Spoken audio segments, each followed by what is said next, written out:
Цените на билетите за последните концерти на Адел во Лас Вегас се движат од $3,500 до дури $5,000, додека некои препродавачи нудат билети од $13,000 до дури $70,000. Лас Вегас е последната музичка станица на британската пејачка Адел, која ќе оди на долга пауза по нејзиниот настап во ноември годинава. Сакам голем одмор по сето ова и мислам дека сакам да се занимавам со други креативни работи некое време. Знаете, јас воопшто не пеам дома. Колку е тоа чудно, рекла Адел за германските медиуми пред 10 распродадени настапи во Минхен. Но Адел очигледно одлучила добро да ги плати солзите на обожавателите. Многумина се шокирани од цените на билетите за последните концерти пред најавената музичка пауза.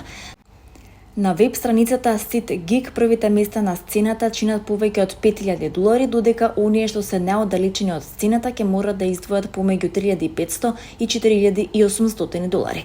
Некои препродавачи нудат билети по астрономски цени, препродавајќи ги за $13,000 до дури $70,000 за седишта пред сцената. Многумина се шокирани од цените на билетите, а своето незадоволство го изразија на социјалните мрежи. Влезниците во Минхен беа бесплатни во споредба со овие цени. Ако го дозволиш ова како уметник, тогаш губам секаква почит кон тебе. Еве зошто многу американци дојдоа на концерти во Германија, напиша обожавателите на Инстаграм.